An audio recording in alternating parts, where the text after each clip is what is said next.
하나님의 말씀은 구약성경 잠언 21장 2절로부터 7절까지 있는 말씀입니다.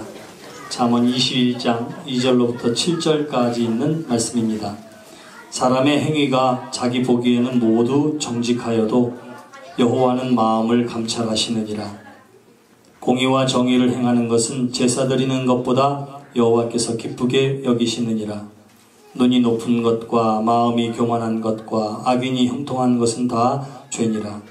부지런한 자의 경영은 풍부함에 이를 것이나 조급한 자는 궁핍함에 이를 따름이니라. 속이는 말로 재물을 모으는 것은 죽음을 구하는 것이라. 곧 불려다니는 안개니라. 악인의 강포는 자기를 소멸하나니 이는 정의를 행하기 싫어함이니라. 여러분 산뜻한 거 좋아하세요? 산뜻한 거. 산뜻하다 이렇게 이야기하면 여러분 어떤 게 떠오르십니까? 저는 산뜻하다 이렇게 이야기하면 이 겨울날 저 어렸을 적에 부모님이 어떻게 하느냐 하면 햇살이 맑으면 이불을 갖다가 그 빨랫줄에다 이렇게 널어 놓는 거예요. 그리고는 오전이 지나서 오후쯤 돼서 어떻게 하느냐면 그걸 탁탁 털고 그리고 이불을 걷어드립니다. 그리고 나서 그날 이불을 깔면 또 덮으면 그 차가운 겨울 그 공기가 느껴지고 그리고 그 특유의 냄새가 있어요. 햇살 아래 이불을 널었을 때에 나는 그 산뜻한 냄새가 있습니다. 코를 시원하게 하고 저는 그냥 햇살 같은 냄새라 어렸을 때 그렇게 이렇게 햇살 냄새 난다고 이렇게 이야기했던 기억이 나는데 그때의 그 뽀송뽀송하게 햇살에 잘 말린 겨울에 잘 말린 시원하고 또 뽀송한 그 이불을 안에 들어갈 때에 느끼는 그 마음, 그 기분을 저는 그냥 산뜻하다 이렇게 표현을 해요. 산뜻하다고 하는 것에 대한 표현이나 감정은 다 다를 수 있지만 그러나 이거는 다 어떤 거냐면 좋은 것, 또 신선한 것, 깨끗한 마음 이러한 것들을 가질 때에 우리가 산뜻하다 이렇게 이야기합니다. 하나님께서도 저와 여러분들의 삶이 늘 이 땅에서 산뜻하기를 기대하시는 줄 믿습니다. 그래서 저와 여러분들을 창조하시고는 하나님이 최초의 인간을 보시고 뭐라고 말씀하셨느냐 하면 보시기에 참 좋았더라 그렇게 이야기해요. 보기에 미소를 짓고 보기에 너무너무 좋아서 힘이 좋았더라 이렇게 이야기합니다. 여러분 그런 거 보면 여러분들이 거울을 보면서 야, 나 이렇게 괜찮지? 이렇게 생각하는 게 그 나쁜 거 아닙니다. 왜냐하면 하나님이 자기가 만들어 놓고 자기가 와 이거 진짜 잘 만들었는데 야 너무 기분 좋다 이렇게 말씀하시잖아요. 그 지음 받은 저와 여러분들이 거울 앞에서 그렇게 얘기하는 것 그거 나쁜 거 아니에요. 그러니까 여러분 스스로에 대해서도 늘 자부심을 갖고 또 감탄할 수 있는 그 믿음의 삶 되시기를 또한 주님의 이름으로 축원합니다. 여러분 그 산뜻한 삶을 위해서 하나님이 우리에게 버려야 할 것, 털어버려야 할 것, 그리고 꼭 가져야 할 것에 대해서 말씀해 주시면서 우리가 특별히 하나님을 믿는 믿음의 사람이 이 땅에서 그러한 삶을 살아라 이렇게 이야기하고 있습니다. 우리가 새해를 시작하면서 꼭 잊어버리지 맙시다. 하나님이 우리를 얼마나 사랑하시는지를 잊지 맙시다 라고 말씀을 드렸는데 오늘 우리에게 주신 하나님의 말씀을 통해서 하나님이 우리를 그토록 사랑하시는데 그 사랑하시는 하나님이 우리가 이렇게 살아라 기대하는 것 가운데 하나가 그 산뜻한 삶이니 그 산뜻한 삶을 살기로 다시 한번 다짐하고 작정하는 이 아침이 되기를 주님의 이름으로 축원합니다. 탈무드에 보면 이 두 가지는 거짓말해도 된다 이렇게 이야기했습니다. 허락된 거짓말 두 가지가 있다 그렇게 이야기했어요. 허락된 거짓말 두 가지가 뭐냐 하면 첫 번째는 이것입니다. 누가 물건을 사가지고 왔는데 이거 어떠냐고 이렇게 물어보면 뭐라고 대답해요? 내 마음에 좀 안 들고 좀 저기 해도 사가지고 왔어요. 빌려온 것도 아니고 살려고 결정한 것도 이미 사가지고 왔을 때는 뭐라고 얘기하냐면 아우 좋다고 괜찮겠다고 이렇게 사실이 아니어도 얘기할 수 있다 이렇게 이야기했습니다. 여러분의 아내나 여러분들의 자녀가 모처럼 가서 옷을 사왔어요. 바꿀 수가 없어. 내 마음에 안 들어요. 근데 좋아가지고 이거 어떠냐고 그럴 때에 어떻게 얘기해야 돼요? 괜찮네. 적어도 이렇게 얘기하는 거는 사실이 아니어도 괜찮다. 이렇게 이야기했어요. 두 번째, 또 하나가 있는데 누가 결혼을 했습니다. 결혼을 했는데 결혼한 사람을 자기의 눈으로 봤을 때는 멋진 남자가 아니고 예쁜 여자가 아니라 하더라도 뭐라고 얘기해요?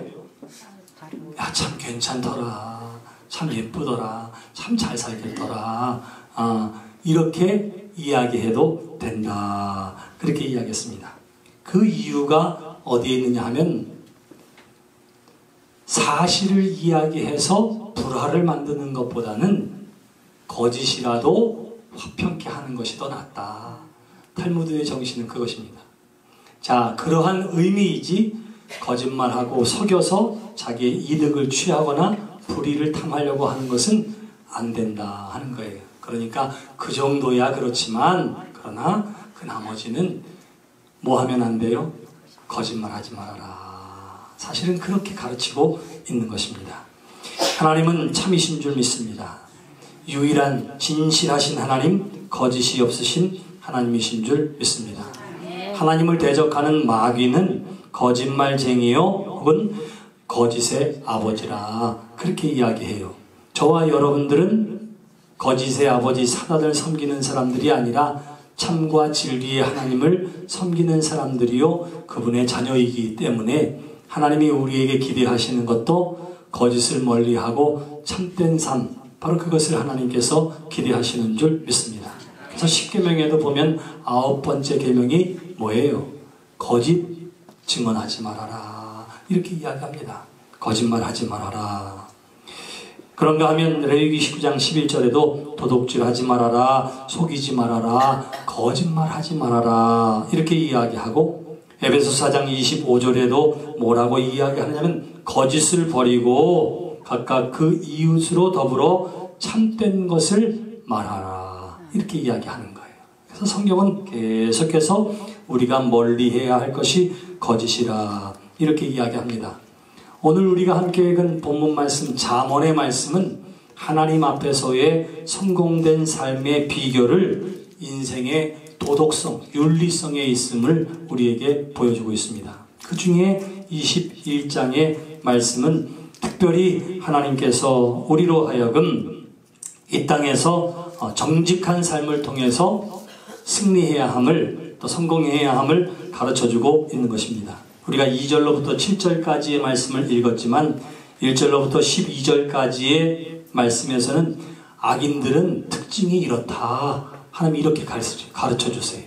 악인들의 특징. 그 특징이 이렇습니다. 자, 4절에 보시면 교만하대요. 악인들이 어떻다고요? 교만하다. 스스로 높아지려고 한다는 것이고요. 두 번째 특징이 있습니다. 6절에 보면 그들은 거짓을 한다. 그렇게 이야기하고 7절에 보면 강포하다. 무례하고 그리고 함부로 행동하고 포악하다. 이렇게 이야기하고 10절에 보면 탐욕을 추구한다. 그래요. 욕심이 얼마나 많은지 모릅니다. 지나치게 가지려고 합니다. 그런가 하면 10절의 동일한 말씀에서도 뭐라고 이야기하느냐면 자기의 유익을 위해서 다른 사람의 희생은 아무것도 아닌 것으로 생각합니다. 이게 악인의 특징이라 이렇게 이야기하고 있는 거예요. 그러면서 우리에게 뭐라고 이야기하느냐 하면 이러한 것들을 버리고 너는 나의 자녀요 하나님의 자녀이니 늘 정직하게 그리고 성실하게 열심으로 이 땅을 살아라. 이렇게 말씀하는 것이 잠언 21장 내용입니다.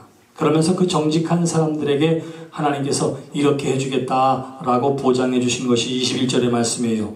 공의와 인자를 따라 구하는 자는 생명과 공의와 영광을 얻느니라. 하나님 앞에 정직하고 산뜻한 삶을 살아가는 사람들에게 생명과 공의와 영광을 얻게 해 주시겠다. 이렇게 말씀하고 있는 것입니다. 자, 그러면 여러분 우리가 어떻게 해야 그렇게 할 수 있을까요?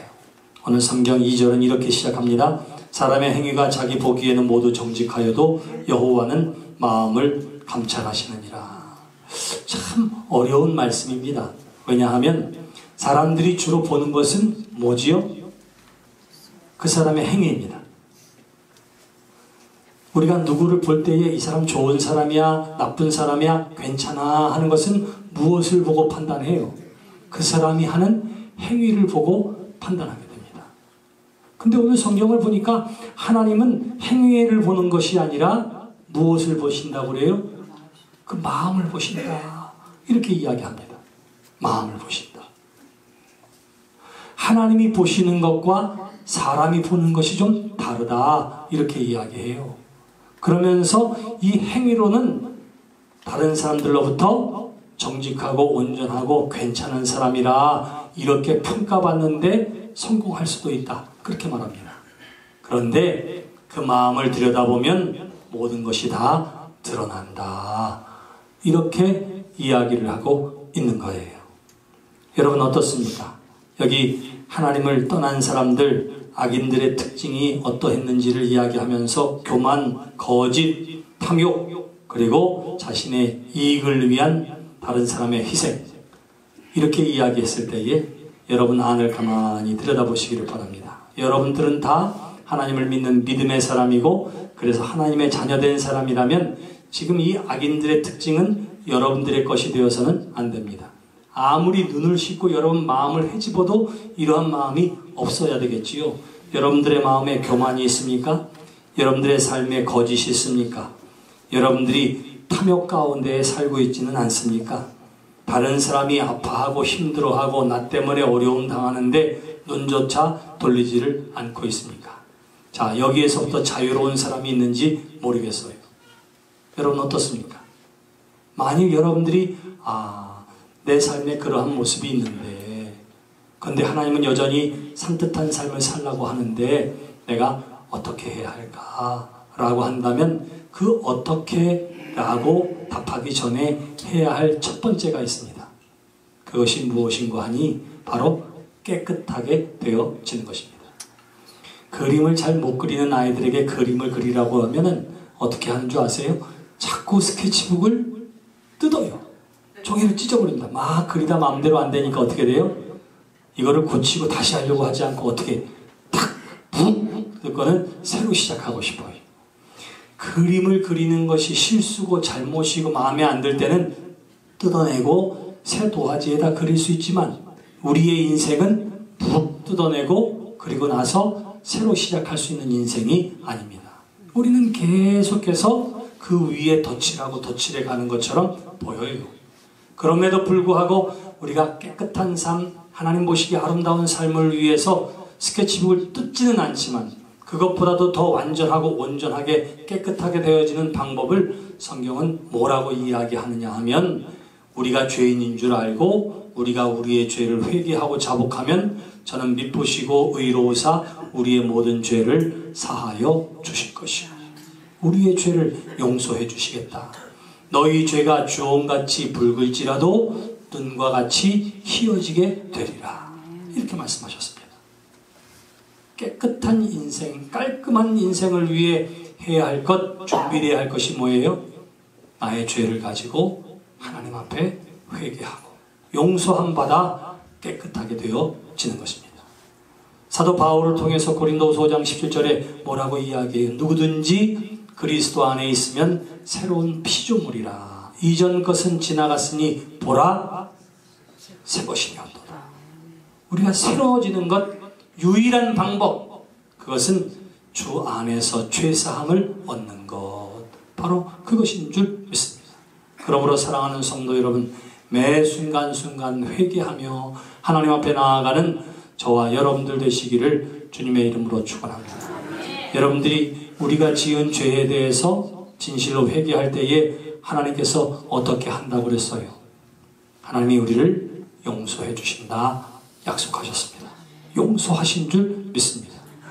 그런데 하나님이 용서하신 것을 여러분들이 기억함으로 말미암아 여러분들의 인생을 우울하고 어그러지고 그리고 다른 색깔로 물들이지 않도록 하시기를 바랍니다. 하나님 앞에 기도하고 용서함 받았으면 깨끗이 잊고 새롭게 시작하는 우리 모두가 되시기를 주님의 이름으로 축원합니다.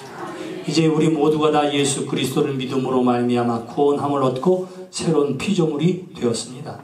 그러면 이 새로운 피조물, 깨끗한 인생의 도화지 위에 우리가 삶을 어떻게 그려가야 할까라고 이야기할 때에 3절에서 우리에게 이렇게 말씀하십니다. 공의와 정의를 행하는 것.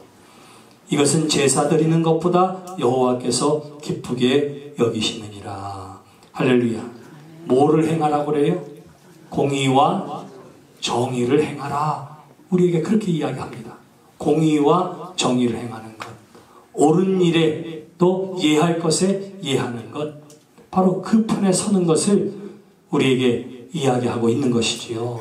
사랑하는 성도 여러분, 거짓의 자리에서, 사기의 자리에서, 체면의 자리에서 떠나 공의와 정의와 신실 가운데 서 있는 우리의 삶이 되시기를 주님의 이름으로 축원합니다.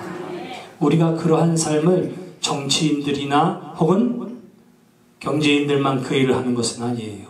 우리의 삶의 자리에서 누구나 다 정의와 공의를 행할 수가 있는 것입니다.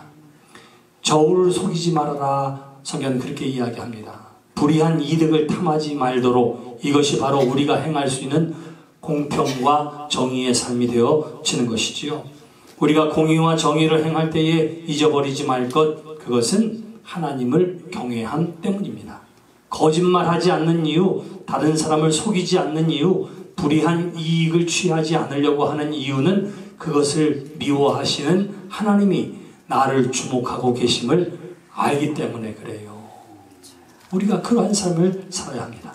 그래서 우리가 해야 할 첫 번째 행함은 무엇인가 하니 하나님을 경외하며 하나님을 향하여 마음을 여는 여러분 되시기를 주님의 이름으로 축원합니다. 네, 나는 하나님을 경외하는 사람이에요. 하나님을 경외하는 사람이에요. 또한 나는 누구를 향해서 마음을 연다고요? 하나님을 향해서 마음을 연 사람들입니다. 하나님을 향해서 마음을 연다고 하는 것은 여러분들의 고민과 아픔과 상처와 연약함을 누구에게 아뢰요? 하나님께 아뢰는 것입니다. 나는 부족합니다. 나는 연약합니다. 하나님 도와주세요. 나는 이 작은 불의한 이익을 내가 알면서도 내 마음이 자꾸 저쪽으로 갑니다. 누구를 향해 마음을 열어요? 하나님을 향해 마음을 열고, 하나님 내가 좀 중심을 잡도록 나 좀 붙잡아 주세요. 내 하나님 말씀 다 아는데도 내 감정이 그렇게 되지는 않습니다. 누구를 향해 문을 열어요? 하나님을 향하여. 하나님 내 감정 좀 다스리게 해 주시옵소서. 바로 그거예요. 때로는 사람들에게 말하고 이야기할 때도 있어요. 네, 그렇게 하세요. 기도를 부탁하기도 하세요. 그러나 여러분, 믿음의 대상은 오로지 누구라고요? 하나님 한 분밖에 없음을 기억하시기를 바랍니다. 사람으로 인하여 상처받은 것, 사람으로 인하여 마음의 문을 닫게 된 그 모든 것들도 오로지 유일한 믿음의 대상인 하나님을 향해서 마음을 열 때에 하나님은 결코 여러분들을 실망시키거나 여러분들에게 시험을 주는 일은 결코 없을 것입니다. 이 땅의 산뜻한 삶을 위하여 하나님을 경외하고 하나님을 향해 마음의 문을 여시기를 주님의 이름으로 축원합니다. 여기 공의와 정의를 행하는 것을 하나님께서 제사 드리는 것보다 기쁘게 여기신다 그래요. 제사 드리는 거 다 소용없다 이런 말이 아닙니다. 하나님 앞에 예배하는 일 참 중요해요. 근데 예배하는 것만큼, 아니 온전한 예배를 위해서는 이 예배당 밖에서의 삶을 하나님께서 눈여겨보신다 이렇게 말씀하고 있는 것입니다. 예배당 밖에서의 삶이 예배드리는 자의 삶이어야 한다. 예배당 밖에서의 사람과의 관계, 일상생활 속에서의 관계도 하나님 보시기에 아름다워야 한다. 이렇게 말씀하고 있는 거예요. 예배는 거룩하게 드렸는데, 예배 가운데는 눈물을 흘리며 회개하는 것처럼 보였는데, 예배 가운데는 정말로 예수님 없이는 살 수 없는 사람처럼 보였는데, 나가자마자 차에 탈 때부터 시작해서 하나님을 깡그리 잊어버리고 자기 뜻과 생각과 관습대로 살아가는 것에 대해서 하나님께서 말씀하시는 거예요. 아니야. 예배 가운데 거룩하고 신실하게 예배드리고 주의를 지키고 10의 1조를 드리고 감사의 예물을 드리는 것, 그래 중요하다. 그러나 그만큼 중요한 것이 있으니 너의 일상의 삶이 하나님을 믿는 믿음의 삶, 하나님의 자녀된 삶을 살아라. 이렇게 이야기하고 있는 것입니다. 사랑하는 성도 여러분, 저와 여러분들이 그러한 삶의 주인공 되시기를 주님의 이름으로 축원합니다. 세 번째로 우리에게 이야기하는 것이 있습니다. 그것은 겸손함과 부지런함과 정직과 정의를 행하는 것이라 그렇게 이야기해요.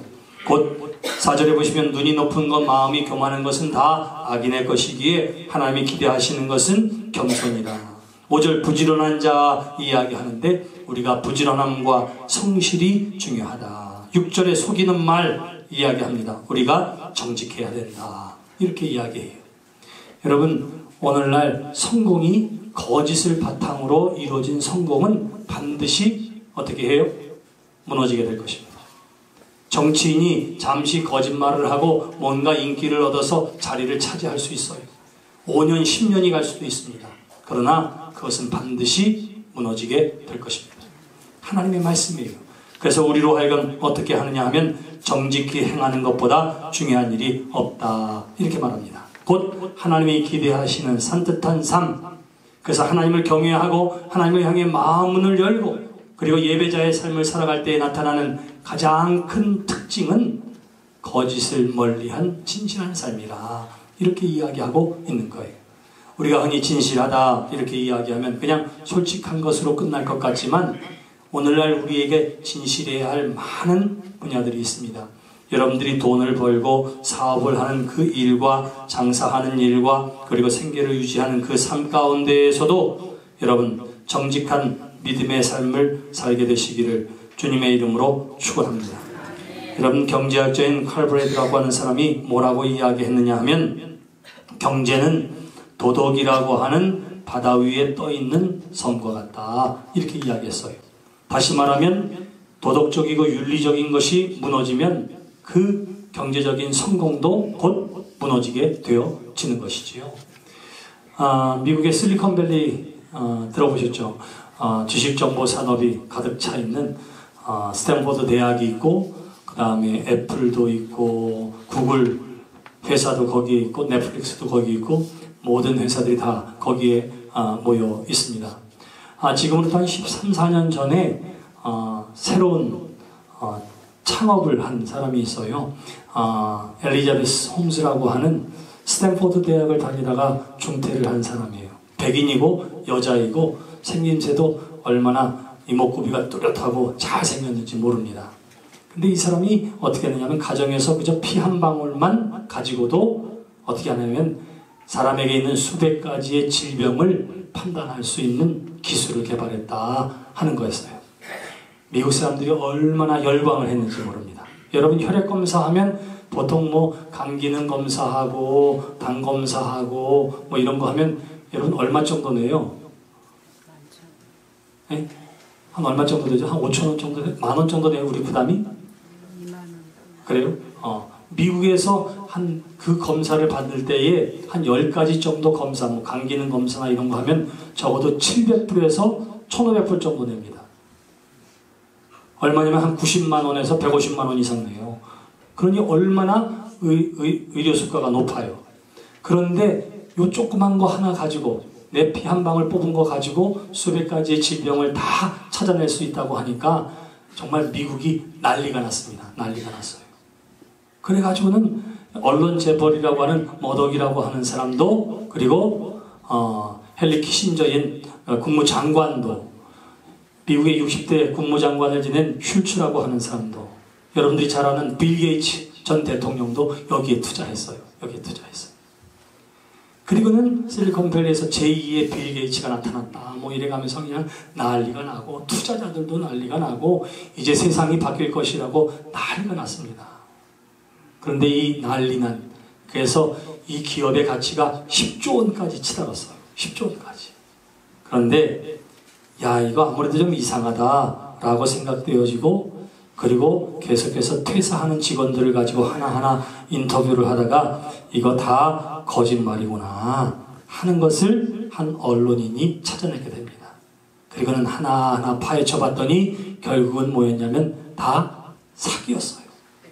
다 사기였어요. 다 거짓말이었어요. 다 거짓말. 이 엘리자베스 홈즈가 지금은 11가지의 죄목으로 기소당해서 지금 재판을 받고 있습니다. 그런데 왜 사람들이 이렇게 거짓에 속았을까? 그리고 지금도 슐츠 국무장, 전 국무장관은 아직도 그녀에게 시간만 좀 더 주면 분명히 이거를 성공할 수 있을 거라고 지금도 믿고 있는 사람들이 있다는 거예요. 그 이유를 가만히 살펴보니까 가장 큰 이유 가운데 하나가 대화법에 있었습니다. 이 사람이 백인 여자의 젊은 사람인데 대화를 할 때요, 눈을 이렇게 마주치면서 눈을 똑바로 보면서 대화하는 거. 아, 그래요, 그래요. 그러다가 어떻게 하느냐면 상대방의 손을 잡아줘요. 네, 나도 그런 꿈을 가지고 있습니다. 우리 같이 힘을 합해서 일을 해보자. 눈을 바라보면서 손을 잡고 이야기하니까 대부분의 백인 어른들이 다 뭐예요? 마음이 녹아지는 거예요. 그리고는 그것을 진실로 여기게 되었습니다. 거의 10년 가까이 10조 원의 회사로 커질 만큼 어떻게 보면 커가는 그 동안에 많은 사람들이 속게 된 이유 가운데 하나는 뭐냐면 언론이 큰 역할을 감당했습니다. 언론이 자꾸 부추기는 거예요. 기대가 된다. 세상이 바뀔 것이다. 정말 의료혁명이다. 치료의 혁명이다. 난리를 치면서. 그 언론이 그렇게 했던 데는 뒤에 뭐가 있었냐면 돈이 있었어요. 돈을 계속해서 광고비를 엄청나게 들여대주기 시작합니다. 투자자들이 많이 모이게 된 데는 또 뭐가 있으면 권력의 힘이 있었어요. 빌 클린턴도 있었고 슐츠 국무장관도 있었고 헨리 키신저도 있었고 머독도 있었고 하니까.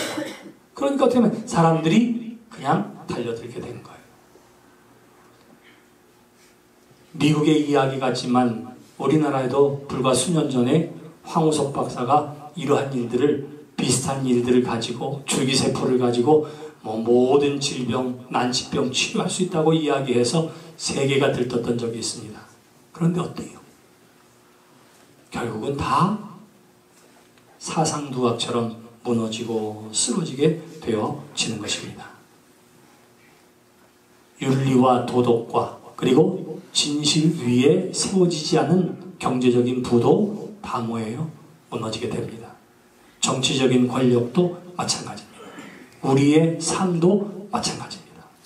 하나님은 그 사실을 알고 있기 때문에 우리에게 다른 그 어떠한 것보다도 하나님과 사람 앞에 진실하라, 거짓을 멀리하라, 이렇게 이야기하고 있는 것입니다. 우리가 거짓을 멀리해야 하는 이유, 우리가 하나님의 자녀이기 때문입니다. 하나님은 진실의 하나님이시기 때문입니다. 오늘 우리에게 주신 하나님의 말씀을 다시 한번 기억하면서 제일 먼저 깨끗한 삶 위하여 늘 하나님 앞에 회개하고 주 안에서 거듭난 여러분 되시기를 주님의 이름으로 축원합니다. 하나님을 경외함 때문에, 내가 하나님의 자녀이기 때문에 참된 하나님을 닮고 하나님을 경외하고 하나님을 향해서 마음을 열기 때문에 거짓을 멀리하고 참된 것 가운데 성실한 믿음의 삶을 통해서 하나님이 기대하시는 그 산뜻한 삶의 주인공들 되시기를 주님의 이름으로 축원합니다. 기도하겠습니다. 참 좋으신 하나님 은혜를 감사합니다.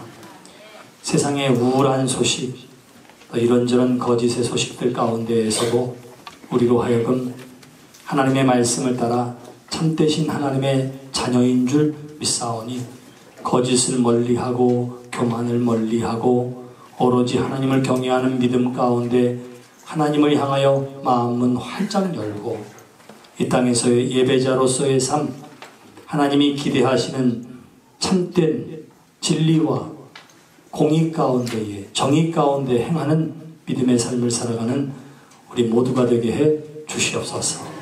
그리하여 세상에서 누구를 만나든지 간에 늘 어깨를 펴고 당당하게 웃을 수 있게 하여 주시옵시고, 하나님 앞에 섰을 그때에도 나는 부족하고 죄 많은 사람이지만 하나님의 은혜와 은총으로 여기에 섰습니다. 모든 것이 하나님의 은혜입니다. 하나님을 만나는 귀한 믿음의 성도들 되게 해 주시옵소서. 예수님의 이름으로 기도드렸습니다. 아멘.